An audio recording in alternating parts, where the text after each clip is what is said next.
Magandang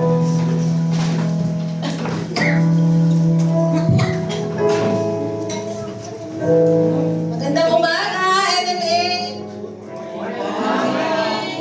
I missed you! Sige, isang palakpak pa po para sa Panginoon. Para pwede na tayo mag-closing prayer, no? Dahil puspos na tayo ng presensya ng Panginoon. Pwede na ba mag-closing? O kulang pa? Gusto ba makarinig ng mensahe? Kulang pa? Kulang na ba? Sige, ang lahat po ay maging handa. Batiin niyo muna po yung katabi ninyo. Sabihin niyo, walang matutulog. At baka malampasan ang kapangyarihan. Walang matutulog. Amen? Amen. Wala namang inaantok eh, di ba? Sige po, tayo po ay nasa series pa rin na Filled. Today we will talk about power. Our title is Filled with Power. Puspos ng kapangyarihan. In 2 Timothy 1:7, puro Tagalog po yung maririnig natin ngayong araw na to. Magbabasa po tayo ng maraming verses in Tagalog. Basahin po natin ng sabay-sabay. Sapagkat ang Espiritong ibinigay sa atin ng Diyos ay hindi Espiritu ng kahinaan ng loob, kundi Espiritu ng kapangyarihan, pag-ibig at pagpipigil sa sarili. Ito po ako para hindi masyad. Nakaharap po ba ako? Hindi naman. Hindi naman. O mas nakaharap ako dito. Ito na lang. O ito na lang. Kapangyarihan, tingnan po natin, i-define muna po natin kung ano yung kapangyarihan. Power! Sige, sabihin po natin, power! Power! Pero wala po tayo sa networking, ha? Hindi laging good morning ang batihan natin. Kapangyarihan, power. Ito po yung kakayahang gawin. Ang mga bagay sa bisa ng lakas, kasanayan, mga kukunan, o authorization. So, in English po, ang power is the ability to do things by virtue of strength, skill, resources, or authorization. Yan po yung ayon sa Tyndale Bible Dictionary. Pero alam niyo po ba, original Greek word for power is dunamis, na ginamit po sa maraming pagkakataon sa Biblia na tumutukoy sa lakas, kapangyarihan, o kakayahan. Ito po ang ibig sabihin ay to be able, have power, ability, strength, force. Sa Tagalog po, upang makagawa, magkaroon ng kapangyarihan, kakayahan, lakas at puwersa. So, sa pangkahalatan po, in general, isang espiritu po ng lakas na sumasalungat sa espiritu ng kaduwagan o kahinaan ng loob. Yan po ang espiritu na nagmumula sa banal na espiritu. Ang espiritu ng kapangyarihan ang nagtutulak sa atin na kumilos ng pasulong, to move forward para sa paglago at makagawa ng mga bagay para sa Diyos. Kaya po tayo i-empower ng banal na espiritu so we could able to press on, move forward, do the things, do the works for God. Amen po ba? So, next time po, ang Diyos ang tunay na pinagmumula ng kapangyarihan. Alam naman po natin yan, at ang lahat ng kapangyarihan ay napapailalim po sa ating Panginoon. Sa 1 Chronicles 29:11-12, ito po ang sabi. Sa inyong kadakilaan, ang kapangyarihan, ang karangalan, at ang pagtatagumpay sapagkat inyo ang lahat ng nasa langit at nasa lupa. Sa inyo ang kaharian at kayo ang dakila sa lahat. Sa inyo nagmumula ang kayamanan at ang karangalan, at kayo ang naghahari sa lahat. Taglay ninyo ang kapangyarihan at kadakilaan, at kayo ang nagbibigay ng lakas at kapangyarihan sa lahat. Amen? So, greatness, power, and glory belong to our God. Victory and majesty belong to our God. Amen? Kingdom belongs to our God. Both riches and honor come from our God alone. Kapag ang isang tao po ay nananampalataya sa Panginoong Jesus, siya po ay panananahan ng banal na spirito ng Diyos. Amen? Therefore, kapag ikaw po ay pinananahanan ng banal na spirito, you receive power from God through His Holy Spirit. Sino po ang lahat ng mananampalataya dito? Amen. So, ibig sabihin, nadanahan ng banal na Espiritu sa inyo. Amen po ba? Ano ibig sabihin nun? Meron tayong power! Isang malakas na power! Power! So, marami po tayong mababasa sa Bible ang nagsasabi tungkol sa pagbibigay ng Diyos ng kanyang kapangyarihan sa manghihina. Both in physical and moral sense po, no? Kapwa sa physical at moral na kahulugan. When we say moral sense, ito po yung kapasidad ng tao na makilala niya ang mali, ang tama. Emotional and psychological gauge po ito, o yung emotional at psychological na sukatan para sa pag-uugali ng isang tao. Yun po ang ibig sabihin ng moral sense. Ang sabi po ng Isaiah 40, 29-31, ang mahihina at mga napapagod ay kanyang pinapalakas. Kahit ang mga kabataan ay napapagod at nanlulupaypay, ngunit muling lumalakas at sumisigla ang nagtitiwala kay Yahweh. Lilipad silang tulad ng mga agila, sila'y tatakbo ngunit hindi mapapagod, sila'y lalakad ngunit hindi manghihina. Hating-hati po ang crowd ng MLA. Matanda at kabataan. Pero hindi lamang po tayong mga matatanda ang napapagod, maging mga bata napapagod din. Amen? Pero pinalalakas din po ng Diyos ang mga bata. Sa Psalm 68:35 o awit 68:35, nagsasabi po na ang Diyos ay nagbibigay ng kapangyarihan sa kanyang bayan. Sino po ang bayan ng Diyos? Tayo. Amen? Tayo po ang bayan ng Diyos. Tayo mga mananampalataya. Sabi po ng Psalm 68:35, kahanga-hanga ang Diyos sa santuaryo niyang banal. Siya ang Diyos ng Israel na sa tanay nagbibigay ng kapangyarihan at lakas na kanilang kailangan. Ang Diyos ay papurihan. Amen? Amen? Ang hindi mo mauubos na kapangyarihan ng Diyos na ibinuhos po sa buhay ng kanyang mga mananampalataya ay makikita po natin sa iba't ibang aplikasyon sa kasulatan. Ibig sabihin po, when we read the Bible, sa ating pagbabasa ng Biblia, makikita po natin, hindi nauubos ang lakas ng Panginoon, hindi nauubos ang kanyang kapangyarihan na ibinubuhos po sa buhay natin, and it is always at the right time and with the right application. Meron po siyang akma na aplikasyon sa bawat pangangailangan natin mga mananampalataya. Ang kalakasan at kapangyarihan ng Diyos sa ibubuhos niya sa ating mga buhay, laging tama ang panahon, akma sa sitwasyon.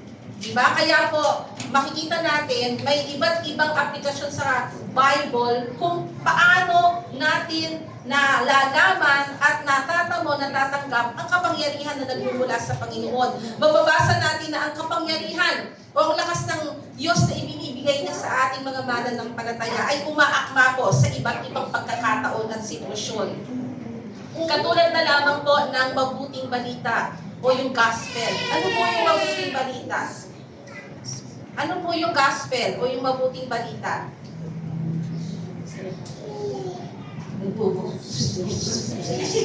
Dahil bubuyog. Ang mensahe ko, ang mabuting balita po, ang mensahe ng pagkamatay po ng Panginoong Hesus sa krus. No? Ito po yung mabuting balita. Ito po yung mensahe ng kanyang kamatayan sa krus para po sa kapatawaran ng ating kasalanan at ang muli po niyang pagkabuhay para sa buhay na walang hanggan. Ito mismo, ang sabi po ng Biblia, ang kapangyarihan ng Diyos para sa kaligtasan. Romans 1:16 ang sabi po, sapagkat hindi ko ikinahihiya ang ebanghelyo, sapagkat ang kapangyarihan ng Diyos ang nagdadala ng kaligtasan sa bawat sumasampalataya. Una sa Hudyo, pagkatapos ay sa Hintil. Sabi po ito ni Paul, for I am not ashamed of the gospel. Hindi ko nahihiya ang mabuting balita kasi ito ang kapangyarihan ng Diyos para sa ating kaligtasan. Amen? And in 1 Corinthians 1:18, ang mensahe tungkol sa pagkamatay ni Kristo sa krus ay kahangalan para sa mga taong napapahamak. Ngunit ito ay kapangyarihan ng Diyos para sa ating mga naliligtas. Hindi ba? Kaya hindi mo tayo magtataka kapag meron po tayong sinisharean o ang buhay natin ay magandang patutuwa sa mga hindi mananampalataya. Para bagang yung mensahe ng buhay ni Kristo sa buhay natin, foolishness sa kanila kasi hindi nila naiintindihan kaunawaan. Pero para po sa mga mananampalataya, ito po yung kapangyarihan ng Diyos para tayo iligtas. Amen? Ang ganda po, for the message of the cross is foolishness for those who are perishing, but to us who are being saved, it is the power of God. Hallelujah. Ang kapangyarihan ng isang Kristiyano, pakisara nga po yung pinto. Thank you. Okay, kids, go to your room. Wala po tayong teacher na yan, ano? Sorry naman. Parang kasalanan ko, hindi nakaparipasan. So, titiisin ko po ang ingay nila dahil ako po ang hindi nag-assign ng teacher. Next slide po. Ang kapangyarihan ng isang Kristiyano ay ang kanyang kakayahang gumawa ng anumang bagay na may halaga sa gawain ng Panginoon dito sa lupa at sa buhay niya, sa buhay ng Kristiyano bilang tagasunod ni Kristo. At ang kapangyarihan ito ay tinatanggap natin mula sa banal na Espiritu. So, nakita po natin, pag pinag-usapan ng kapangyarihan, ang kahulugan po nito ay yung kakayahan natin bilang mga mananampalataya na gumawa ng mga bagay na mahahalaga para po sa gawain ng Panginoon dito sa lupa at para po sa sarili nating buhay, para po sa ating paglago bilang mga tagasunod ni Kristo. Kaya po kailangan natin ng kapangyarihan ng banal na Espiritu na siya namang ibinigay na sa atin ng Diyos nang panahanan tayo ng banal niyang Espiritu. Sa Acts 1:8, ang sabi po, ngunit tatanggap kayo ng kapangyarihan pagdating sa inyo ng Espiritu Santo at kayo ay magiging mga saksi ko sa Jerusalem at sa buong Judea at Samaria at hanggang sa mga wakas ng lupa. Ang passage pong ito ay bilin ni Jesus bago po siya bumalik sa kalangitan, bago po siya umakyat. Ito na po yung post-resurrection, nabuhay ng muli ang Panginoong Jesus. Sa Book of Acts po ito. At babalik na po siya sa kalangitan. Pero nagbilin po siya na antayin ng kanyang mga apostol ang banal na Espiritu dahil tatanggap sila ng kapangyarihan pagdating ng banal na Espiritu. Nakita po natin na ang pangunahing gawain ng mga mananampalataya ay ang magpatotoo sa mga dakilang gawa ng Diyos. Kaya po niya ibinilin, nahantayin ninyo ang banal na Espiritu, magkakaroon kayo ng kapangyarihan, tatanggap kayo. Bakit daw? Sabi ng verse na binasa natin, kayo ay magiging saksi ko. So nakita po natin sa bilin ng Panginoon, na kaya tayo binibigyan ng kapangyarihan muna sa lahat, ay upang tayo mga mananampalataya ay magpatotoo sa mga dakilang gawa ng Diyos. Ang kapangyarihang tinukoy po ni Jesus sa Acts 1:8 ay humahantong sa pagiging isang saksi na lalagpas pa sa labas ng Jerusalem. Ito po yung nangyari noong mga unang panahon sa Acts, no? Na nagsisimula pong ipakalat ang mabuting balita. Ang mga unang disciples ay natasang magpatotoo sa muling pagkabuhay ni Jesus na nasaksihan po ng kanilang mga mata. Nasaksihan po nila ang isang buhay na Kristo. Dahil sa kapangyarihang maging mga saksi ng mabuting balita po ng Panginoong Jesus na abot ang iba't ibang bayan at lahi.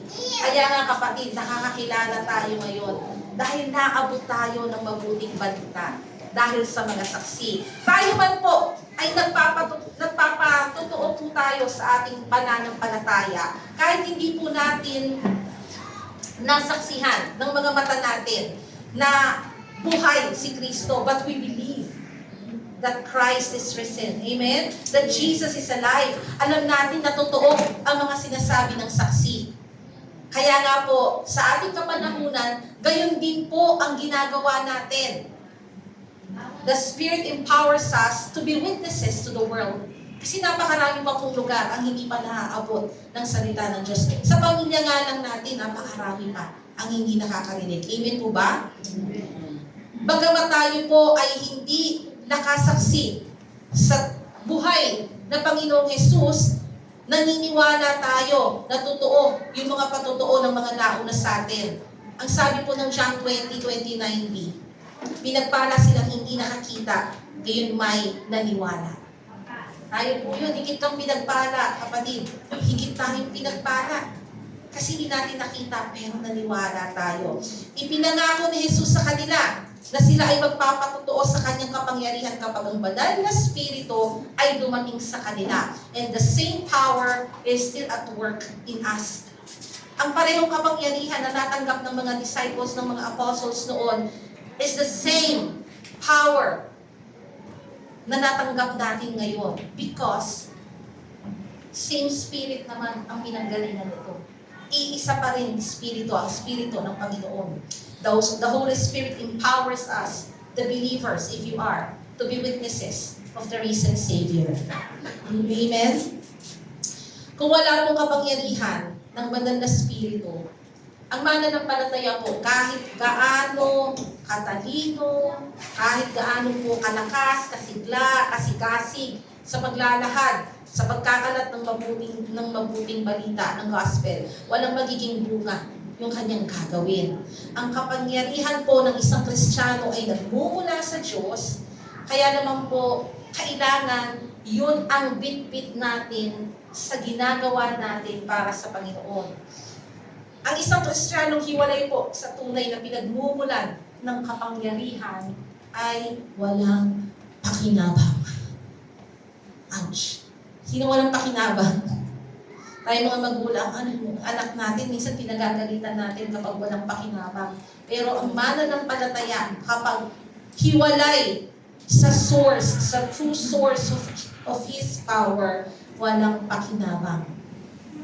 Sa isang banda po, ang Kristiyanong ginagamit ng Panginoon sa makapangyarihang paraan ay dapat alalahanin na ang kapangyarihan ay hindi sa Kanya. Kung ginagamit ka po, ginagamit tayo ng Panginoon sa iba't ibang gawain niya dito sa lupa, dito sa church, in different ministries, alalahanin po natin na yung kapangyarihan na nagpapagana sa atin para gawin ang gawain ng Diyos dito ay hindi actually sa atin. Halimbawa po sa Acts 3. Sa Acts 3, mababasa po natin na may pinagaling si Peter na lumpo. Isang lumpo, isang pilay na pulubi, no?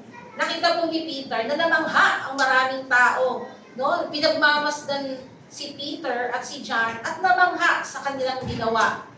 Ito po yung sinabi ni Peter na silver and gold have I none, but what do I have I give to you? In the name of Jesus of Nazareth, rise up and walk. No? Wala akong kahit na pero anong meron ako, ibibigay ko sa iyo. Lumakad ka. Gumaling po itong pilay na pulubi, pero namangha ang mga tao. Kaya nang makita po ni Peter, sabi sa Acts 3, yung mga tao, sabi niya, mga Israelita, bakit kayo nagtataka sa nangyaring ito? Bakit nyo kami tinititigan? Akala ba ninyo ay napalakad namin siya dahil sa sarili naming kapangyarihan o kabanalan? Isa kasi tayo kapag nag-pray tayo sa may sakit, tapos gumaling. Sa totoo lang, minsan iniisip natin, ang galing-galing ko. Pinag-pray ko lang siya, gumaling. Amen? Nakalimutan natin na dahil sa kapangyarihan ni Kristo, pero minsan, deep within us, nakukuha natin yung credit. Talagang may giftang talaga ng healing. Talagang, galing ko, Lord. Diba? Pero si Peter sabi niya, kami tinititigan. Diba? Akala ba ninyo yung napalakad namin siya dahil sa sarili namin kapangyarihan o kabanalan? Sabi niya sa verse 16 ng Acts 3, ang kapangyarihan ng pangalan ni Jesus ang nagpagaling sa lalaking ito. Nangyari ito dahil sa pananalig sa kanyang pangalan. Ang pananalig kay Jesus ang lubusang nagpagaling sa kanya tulad ng inyong nakikita. Amen? Ang kapangyarihan po nating mga Kristiyano ay mula sa Diyos at nagbibigay daan sa atin na maging lingkod niya. Kung tayo man po ay nakagagawa ng mga nakamamanghang bagay, it is because of the power of God that is at work in our lives. Dahil po yan sa kapangyarihan ng Diyos na kumikilos sa ating buhay. Amen po ba? Sa Ephesians 3:7, ang sabi, sa kagandahang loob ng Diyos, ako'y ginawa niyang lingkod upang ipangaral ang magandang balita. Ang tungkulin ito ay ibinigay niya sa akin sa pamamagitan ng kanyang kapangyarihan. Sabi po ni Paul sa mga taga-Ephesians. So because of God's grace, si Paul po ay nagawa niyang ipamahagi ang mabuting balita. Binigyan siya ng tungkulin sa pamamagitan po ng pagbibigay sa Kanya ng kapangyarihan. Amen po ba? Ganon din po yung nararanasan natin. Kaya tayo nakakahayo, kaya tayo nabubuhay for the Lord to do God's work because of the power that is at work in our lives and by God's grace. Kung hindi tayo binibigyan ng kabutihang loob ng Diyos, ng biyaya, wala naman tayo talagang magagawa para sa Kanya. So much so, wala tayong magagawa para sa ating mga sarili. Amen? Madami sa atin na naranasan na kapag tayo ay naglilingkod sa Panginoon, may kasamang pag-uusig. Di ba si Paul, alam natin, marami siyang pag-uusig na naranasan. Hindi na po bago yan. Tayo man ay nakakaranas ng pag-uusig. Pero alam niyo, ang kapangyarihan ng isang Kristiyano na mula sa Diyos ay nagbibigay daan sa Kanya upang matiis ang pagdurusa sa harap ng pag-uusig.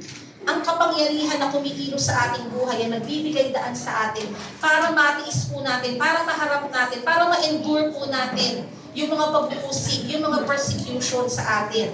Sabi ng 2 Timothy 1:7-8, sapagkat ang Espiritong ibinigay sa atin ng Diyos ay hindi Espiritu ng kahinaan ng loob, kundi Espiritu ng kapangyarihan, pag-ibig at pagpipigil sa sarili. That is our passage. Ituloy natin sa verse 8. Kaya't huwag kang mahihiyang magpatotoo para sa ating Panginoon. At huwag mo rin itong ikahihiya na isang bilanggo alang-alang sa Kanya. Sa halip, makihati ka sa pagtitiis para sa magandang balita. Umasa ka sa kapangyarihan ng Diyos. Si Paul po ito, writing to Timothy, sabi niya, huwag kang mahihiya na magpatotoo. Nakakulong po si Paul sa panahon ito, kaya sinama niya na huwag ka rin mahihiya na ako'y nakakulong. Maganda yung sinabi niya, umasa ka sa kapangyarihan ng Diyos. Yan ang bilin ni Paul kay Timothy. Kaya nga, alam niyo mga kapag ang mananampalataya, mas bolder siya. Mas bolder siya na magpatotoo ng mabuting balita ng pagliligtas ng Panginoong Yesus. At kapag tayo po ay mas nagtatayo ng isang buhay na mabuting ehemplo ng isang mananampalataya, humaharap din tayo, hindi lamang po ng mga pag-uusig, kundi ibang opinion ng tao. Amen po ba? Sino nakakaranas niyan? May iba't ibang opinion ng tao sa ating buhay. Nakakaranas din po tayo ng pagkilatis ng ibang tao sa ating buhay. Hindi lang minsan tayo kinikilatis, minsan nilalait pa tayo. Amen po ba? Hindi yan bago. Sabi po ng 1 John 4:4, ito po ang sabi ng 1 John 4:4. Ang Espiritong nasa inyo ay mas makapangyarihan kaysa Espiritong nasa mga makasanlibutan. Alam na natin na kapag nilalait ang mananampalataya, yung tunay na mananampalataya, Espiritu ng makasanlibutan ang lumalapit. Pero ang Espiritu na sumasa atin ay higit na makapangyarihan. Sabi, mas makapangyarihan siya na nasa akin. Na nagsasaad to na ang Espiritu ng Diyos na nabubuhay sa loob ng mga mananampalataya ay mas makapangyarihan kaysa anumang kasamaan o oposisyon sa mundo. Hindi po mawawala ang oposisyon sa buhay natin. Maganda rin po may oposisyon. Para po nababalansin yung buhay natin. Parang gobyerno. Pag walang oposisyon, hindi mag-iingat ang gobyerno. Diba? Pero ganun din po sa ating mananampalataya. Hayaan nyo na minsan na inuusig tayo. Hayaan nyo na minsan na nilalain tayo. Hayaan nyo na minsan na may opinion ng iba sa buhay natin. Opposition yan. Magbabalanse sa atin yan. Paano? Babantayan natin ating mga sarili. Amen? Hindi tayo magbabaliwala sa kung ano ang dapat nating ipinamumuhay. Iingatan natin kasi ang pangalan ni Kristo na dala-dala natin. Amen? Okay, alam nyo, sa Luke 10, ipinadala po ni Jesus ang 72 of His disciples. Akala natin 12 lang, no? Pero mababasa po natin ang dami-daming followers ni Jesus. At dito po sa Luke 10, pinadala po niya yung 72 ng dalawahan, body-body po, sa iba't ibang lungsod na pinagpaplanuhan ni Jesus na puntahan At binalaan niya po sila na ipapadala niya po sila sa mga lungsod na yon bilang mga tupa sa gitna ng mga lobo. Anong ibig sabihin po nito? Ipapadala ko kayo sa dangerous zone. Dadala ko kayo sa war zone. Diba? Para sabihin ng Diyos na, padadala kita, pero para kang tupa ha, sa gitna ng lobo. Ibig sabihin, Lord, papalamon mo ko. Diba? So, pinapadala sila sa lugar kung saan may kalaban. Ang sabi pa ni Jesus, kung sila ay tinanggap sa bayan yon, dapat nilang tanggapin ang mabuting pakikitungo. Sabi din ni Jesus sa kanila, magpagaling sila ng mga may sakit sa tahanan na tumanggap sa kanila. Bilang katibayan na ang kaharian ng Diyos ay malapit na sa kanila, doon sa tahanang tumanggap sa kanila. Sa kabilang banda, sabi naman ng Panginoon, kung alin pang lungsod ang hindi naman sila tatanggapin, dapat naman nilang ipahayag na malapit na ang kaharian ng Diyos at ipahayag sa tahanan yon, sa bayan yon, ang nalalapit na paghatol ng Diyos sa lungsod na yon. So further, ang bilin ni Jesus ay meron pong magandang kahulugan, may mahalaga siyang kahulugan. Ibig sabihin po, sino man po ang nakinig sa mga alagad na kanyang sinugo ay talagang nakinig po kay Jesus. So, ibig sabihin, kapag isinusugo ka ng Diyos at daladala mo ang mensahe ng Diyos, pinakinggan ka ng bahay na yon, ang pinakinggan ng bahay na yon ay ang Panginoong Jesus. Pero, sa kabaliktaran, kapag naman kayo ay tinanggihan, sabi ng Panginoon, tinanggi rin sila kay Jesus. Yun ang kahulugan nun. So, tayo, kapag tinanggihan tayo sa ating mga pagka tayo po ay nagpapatutuo, kapag may dinadalaw tayo, sinisharean tayo, at nag-offer tayo ng pananalangin sa kanila, hindi naman tayo tinatanggihan nun. Mismo si Jesus na dala-dala natin ang tinanggihan nila. So, ang magiging resulta po nito ay makabuluhan dahil ang tumanggi kay Jesus ay tinatanggihan din ng kanyang ama. Yun ang sabi po niya sa Luke 10:16. Sa madaling salita po, ipinadala niya ang 72 disciples niya kasama ng kanyang otoridad at kapangyarihan. Ibig sabihin, nung ipadala po ni Jesus, yung 72 disciples niya, hindi lamang po sila, kundi baon-baon ng 72 disciples ang kanyang power and authority. Binigyan sila ng karapatan ng Panginoon. So sa magkakaroon po ng otoridad ni Jesus, natuklasan, natuklasan po nila, baon-baon nila yung authority ng Diyos, no? Natuklasan po nitong 72 na to, kung ano yung ibig sabihin ng pagkakaroon po ng kamangha-manghang kapangyarihan na galing sa Panginoon. Dahil po sa kanilang pagbabalik, masaya po nilang ibinalita kay Jesus na maging ang mga demonyo ay napapailalim sa kanila dahil sa pangalan ni Jesus. Ang saya po nila, wala namang ibinili ng Panginoong Jesus to cast out demons. Ang sabi lang niya, pagalingin ng mga may sakit sa mga bayang tatanggap. Ang sabi po ni Jesus sa kanila, sa Luke 10:19, bahagi ng kanyang sagot sa 72 disciples. Binigyan ko kayo ng kapangyarihan, tapakan ng mga ahas at mga alakdan, at daigin ang lahat ng kapangyarihan ng kaaway, at walang makakapanakit sa inyo. Amen? So when the Spirit of God empowers you to go and make disciples, iingatan ng Diyos ang buhay mo.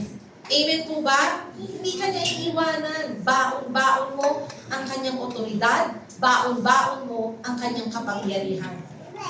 Ito ang kapangyarihan at otoridad ni Jesus na natutuhan ng 72 disciples na ito, na kapag buong tapang po nilang ginawa yung ipinagagawa ni Jesus sa buhay nila, maaari silang umasa na pagpapalain sila ng Diyos sa paraan na hindi nila inaasahan.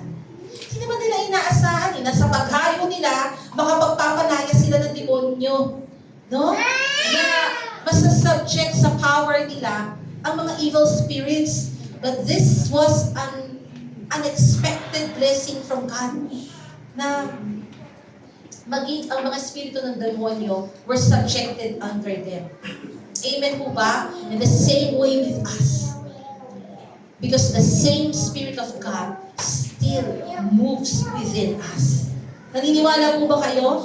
Naniniwala po ba kayo na nga nalagumpay kayong Kristiyano dahil ang Espiritu ng Diyos ay kumikilos sa inyo? Amen. Along the way, bagaman tayo po ay naglilingkod sa Lord, meron din naman po tayong kakaharapin pa na maraming pagsubok, hadlang, tukso, at marami pang bagay na ipanghihina natin. Kaya nga usong-uso sa bagong mananampalataya yung pagsasabi na, kung kailan naman ako na-born again, tsaka naman naghihirap ang buhay ko. Kung kailan naman, di ba? Sino nagsabi no, nung na-born again siya? Huwag nang mahiya, isa po ako doon. Ay, hindi, nagtaas na nga sa lamin si Sarah. Kala ko sabi ko sa marami po sa atin ang nakapagsabi na rin. Pero alam niyo, yung mga bagay po ito, hindi na dapat natin ikagulat eh. Hindi na po dapat natin pagtakhan bilang mga mananampalataya na pagdadaanan natin yan, lahat yan na pagdadaanan natin. Pero, ano pong sabi ng 2 Corinthians 4:16, hindi tayo nasisiraan ng loob, sapagkat kahit na sa paglabas ay nangihina, gayon may sa loob ay binabago tayo araw-araw. Amen? Amen. Naghihina talaga ang katawang lupang ito. Pero sa loob natin, binabago tayo araw-araw. Kasi naandito banal na spirito. Amen? Amen? We do not lose heart. Amen? Ang kapangyarihang nagmumula sa Diyos ay lalong nahahayag sa buhay ng isang Kristiyano sa panahon ng kanyang kahinaan. Amen? Katulad na lamang po ni Paul sa 2 Corinthians 12. 3 beses na po niyang ipinanalangin ang bagay na nakapanghihina sa kanya, pero hindi naman tinanggal ng Diyos. Sumagot daw ang Panginoon sa kanya ng ganito, ang kagandahang loob ko ay sapat na para sa iyo, sapagkat lubusang nahahayag ang aking kapangyarihan kapag ikaw ay mahina. Yun ang tugon ng Panginoon sa kanya. Sapat ang biyaya ng Diyos, sapat ang kagandahang loob ng Diyos sa buhay ng isang mananampalatayang nanghihina. Kasi yung kapangyarihan ng Diyos ay para sa atin na mahihina. Amen po ba? Kung ikaw ay mahina, sapat ang kapangyarihan ng Diyos. Kaya nga sabi ni Paul, buong galak kong ipagmamalaki ang aking mga kahinaan upang manatili sa akin ang kapangyarihan ni Kristo. Kaya kapatid, huwag tayong mahihiya na umamin sa ating mga kahinaan para maranasan natin yung kapangyarihan ni Kristo. Kasi minsan may pride tayo eh. Malakas na ako sa pananampalataya. Malakas na ako, hindi na ako matutukso. Diba? Matuwid na ako, hindi na ako magkakamali. Huwag tayong mahihiya na mahina pa rin tayo kapag wala tayo kay Kristo. Bagkus aminin natin na mahina tayo upang ang kapangyarihan ng Diyos ay manatili sa atin katulad ni Paul. Amen? Amen? And one more thing, alam niyo po ba na ang pagpili ng matuwid na buhay ay magbubunga rin sa atin ng kapangyarihan sa panalangin? May slide po ako. Sabi po ng James 5, meron ba? Sabi po ng James 5:16b, ang panalangin ng taong matuwid ay makapangyarihan at mabisa. Pero sino po ang taong matuwid? Sino ba ang taong matuwid?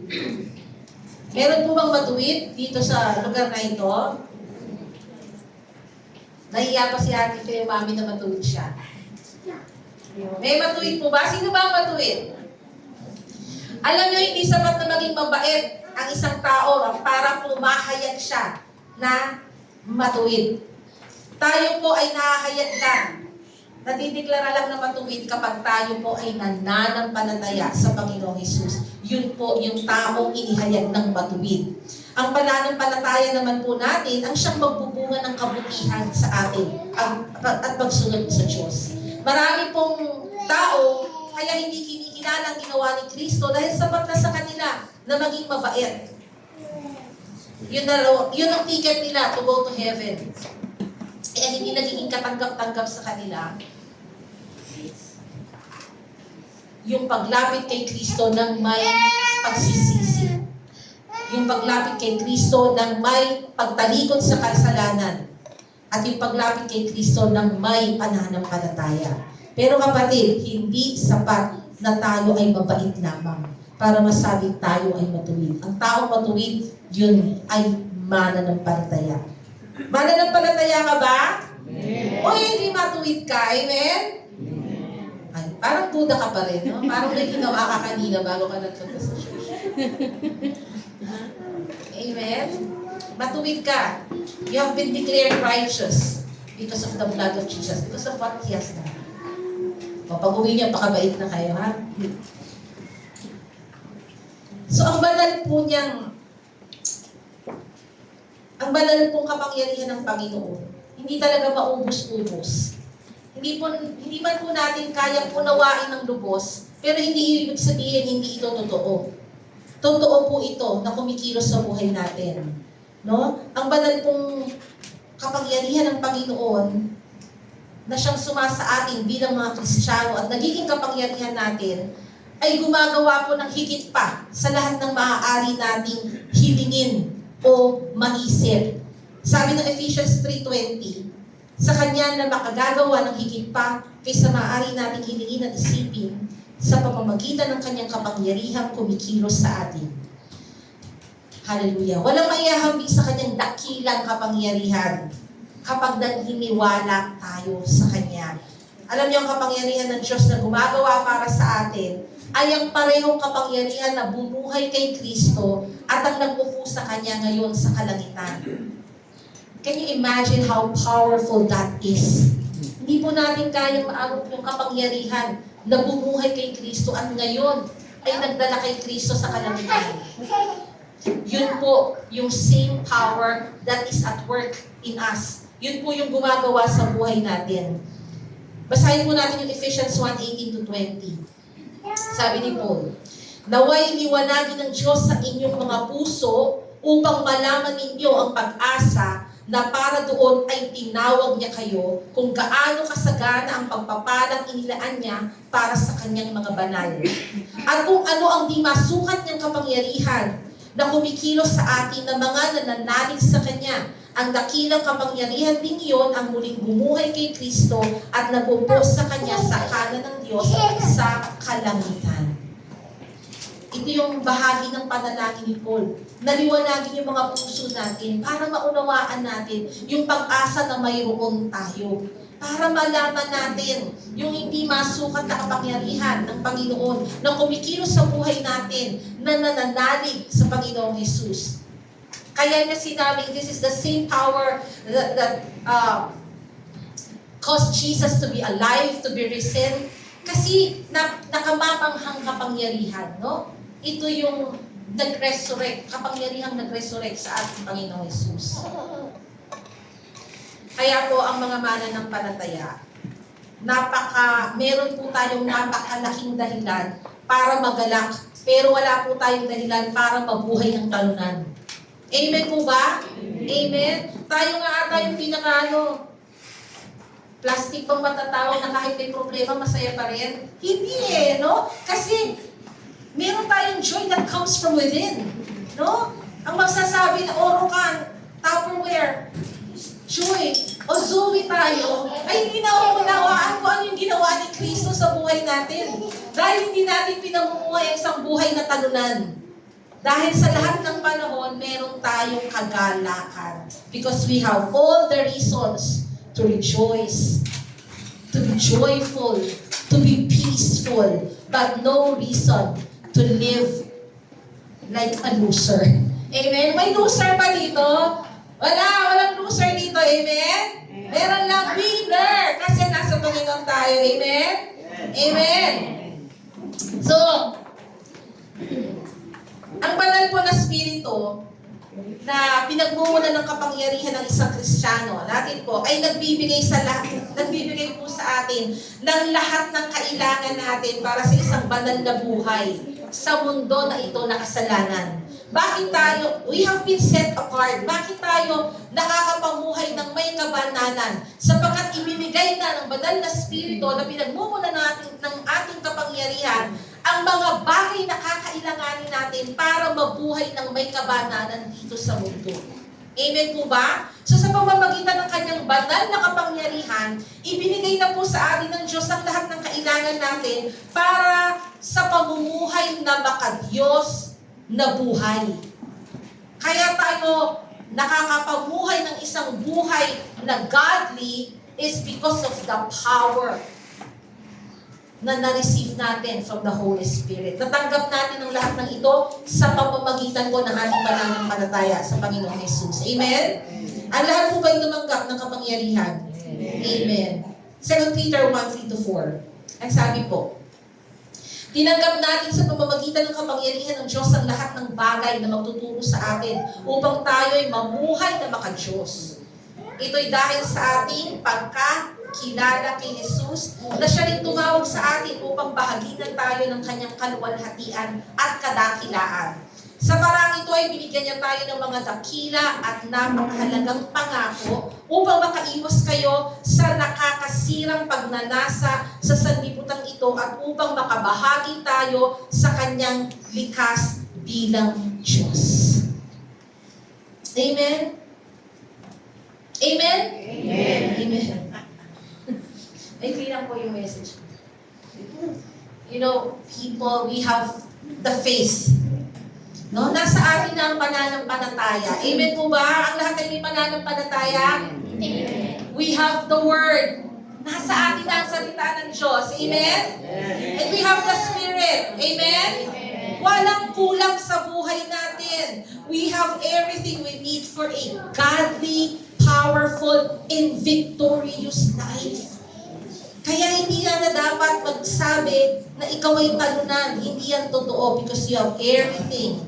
You have everything that you need to live victoriously, to live powerfully. At yan ang kalooban ng Diyos sa buhay mo. At ang panahon po ngayon, yung nangyayari sa ating kapaligiran, nagpapahayag po sa atin na higit nating kailangan ang Panginoon more than ever. Huwag na po tayo tutulog-tulog sa kangkungan. Sabi po ng matanda, kapag tayo daw po ay hindi alerto, ay tutulog-tulog sa pansita. Tayo ngayon yan, matatanda sa kangkungan. Amen po ba? Pero more than ever, yung nasa saksihan po natin sa ating kapaligiran, ito dapat yung nagtutulak sa atin na lumapit na tayo sa Panginoon no? Huwag na po tayong magpapabaya. Kailangan po nating lumapit sa Panginoon para matagpuan na po natin yung pag-asa na sa Kanya lang natin talaga matatagpuan. More than ever, kailangan natin ng kapangyarihan na sa Kanya lang po nagmumula para sa isang buhay na may kakayanang mapagtagumpayan ang lahat ng hamon at masama. Amen po ba? Napansin niyo po ba ang ating henerasyon? Pasama ng pasama, palala ng palala, pawala ng pawala ang pag-asa. Kaya naman, these are the days na dapat na higit tayong lumapit sa Panginoon sapagkat kailangan natin ng kapangyarihan ng Diyos para mapagtagumpayan natin ang lahat ng hamon at masama sa mundo ito habang nandito pa tayo. So, kapatid, kung ikaw yung tao na hindi mo pa nararanasan kung paano mabuhay ng may kapangyarihan ng Panginoon, hindi mo pa nararanasan, sa palagay mo, as you check yourself, nakita mo na yung buhay mo, ang buhay mo hindi pa nakakaranas na isang buhay ng mananagumpay laban sa kaaway, na kahit anumang gawin ng kaaway ay kaya mong mapagtagumpayan. Kung ikaw yun, God is inviting you to come to Him. No? Kaya mo naririnig ang mensahe ito dahil iniimbitahan ka ng Diyos na lumapit ka sa Kanya kasi gusto ng Diyos na magpakilala siya sa iyo. Gusto ng Diyos na maranasan mo yung kapangyarihang ipinangako niya. Gusto niyang bigyan ka ng higit pa sa inaakala at iniisip mo. Kung ikaw naman yung nararanasan mo na yung buhay na puspos ng kapangyarihan ng Diyos, ginagamit ka. ng Diyos at puspos ka ng kanyang kapangyarihan. Sa paglakad mo, sa paglilingkod mo, God is challenging you to live in humility. Ang hamon naman sa iyo ng Diyos ngayon ay yung mabuhay ka ng may kababaang loob. At kilalanin mo na hindi mo kayang tumbasan o hikitan ang pinanggagalingan ng kapangyarihan na ngayon ay kumikilos sa buhay mo. You cannot outgive God. Kahit anong gawin mo, kahit ano ang ginawa mo, ginagawa mo, o gagawin mo pa para sa Kanya, hindi mo kayang hikitan na siya talaga yung nagbigay sa'yo ng kung ano yung kailangan mo, kapangyarihan para magawa mo yun. Itutuloy ko lang yung kwento sa 72 disciples. Natapos na po yung pinagawa sa kanila ni Kristo. At sa kwento ko nga po, tuwang-tuwa sila na kahit ang mga demonyo ay napalayas nila. At doon sinabi ni Jesus, because I have given you the authority to trample on snakes and scorpions, and nothing by any means shall harm. Sabi ni Jesus. Pero may karugtong po yun. Ang sabi ni Jesus, mas higit kayong magalak dahil nakasulat ang pangalan nyo sa langit. Amen. Amen? Amen? Ito po yung ibig kong sabihin. Kahit tayo puspos ng kapangyarihan ng Diyos at gumagawa ng maraming bagay para sa gawain ng Diyos sa lupa, nagdiriwang tayo because God is using us mightily, powerfully. Napakarami natin na pagtatagumpayan. May higit tayong dapat ikagalak because our names are written in the book of life. Dahil ang gusto ni Jesus, makita mo na mas higit ang ibinigay niya sa iyo kaysa ibinibigay mo sa Kanya. Amen? Amen? Can we all stand up and pray?